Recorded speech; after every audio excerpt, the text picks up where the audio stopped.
This is going to be a look ahead of the National League East race in 2022. I'm going to share the teams that I think you should keep an eye out for if you want to add some dough to your bread box this baseball season. Hey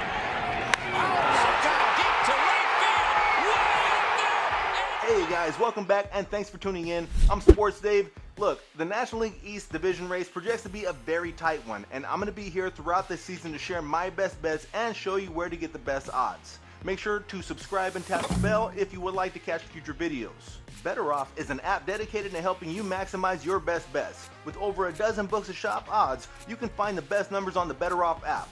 The best part is that it's absolutely free to download and you can make as many picks as you want. Last season, the Braves won the war of attrition in the East and took the division and then parlayed that into a World Series ring. But what did that do for sports bettors? Well, they were the most profitable team to bet on, but that's not saying much. As you can see, the whole division underperformed.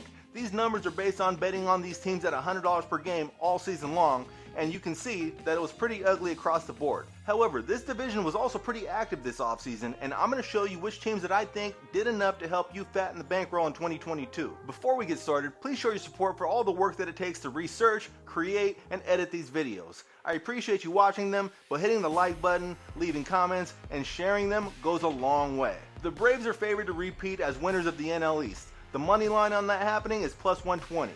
This offseason, the Braves made a major move in trading for Oakland first baseman Matt Olson. It was a move that was in correspondence to their willingness to part ways with Freddie Freeman, who signed a 6-year, $162 million deal to play with the Dodgers. Matt Olson is definitely one of the top first basemen in the game. However, Freeman happens to be one of those guys who's better than him. They will lose something here, but the Braves are also getting back Ronald Acuna, Marcell Ozuna, and they're also going to get back Mike Soroka to the rotation. Pitching staff actually looks pretty deep with young talent and a nice balance of veterans mixed in there. This should be a dangerous group from top to bottom. Make sure you pick your spots carefully with this one because I expect to get some good value from time to time, but when you're betting on the defending champs, it's probably going to be hard to find good value. The Mets come in as the second strongest candidate to win this division at plus 150. This team was very active this offseason. They signed 2 new outfielders, a new third baseman, and a couple new starters for the rotation. But the biggest acquisition had to be Max Scherzer.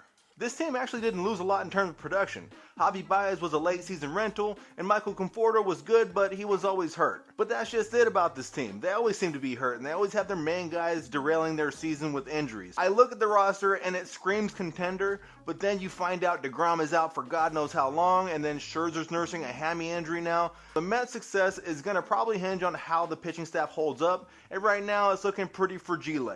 I think this team might be a bit overvalued. Teams that are put together via free agency like this are usually high risk in my opinion. At plus 320, the Phillies project to have the third best chance of winning the East this season. Philly added some firepower this offseason, getting Nick Castellanos and Kyle Schwarber.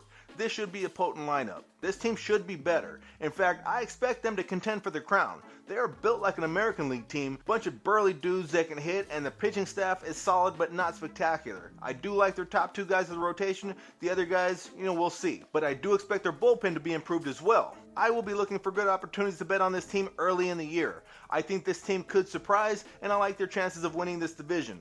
Ownership has already shown that they're committed to winning. If they are in a race, I expect them to loosen the purse strings and try and make some moves at the deadline.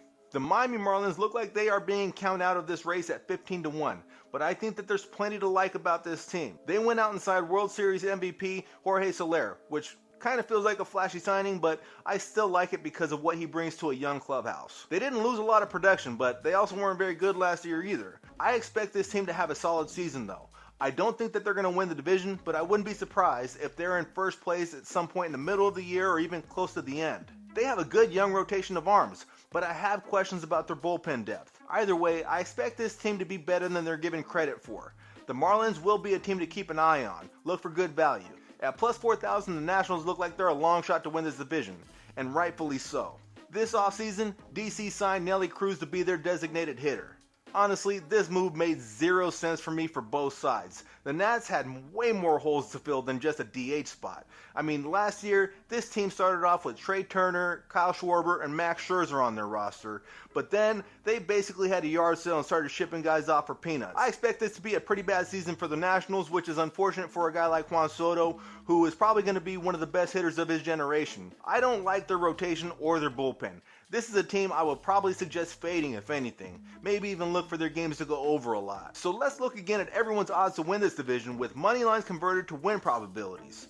The defending champs of course should be favored, but if I was going to bet on an underdog, I would take the fighting Phils. As far as teams that I think are going to help you profit, I mentioned earlier, I like the Marlins. I think they're going to have a nice bounce back season. Last year, they fell short of expectations because they made the wild card during that COVID year, but I think this year they're going to help you make some money. Alright guys, that's a wrap for the preview of the NL East. The Central Division is coming up next as we get closer to opening day on this Thursday. I will be here all season long to show you where to find the best odds and also share my best bets. For best odds, you can always use the Better Off app to shop odds with over a dozen books at your disposal. But I also post videos with my top picks just before games start most of the time, so if you want to stay tuned, subscribe and tap the bell. Please tap the like button if you haven't already. Until next time, best of luck banging on the books.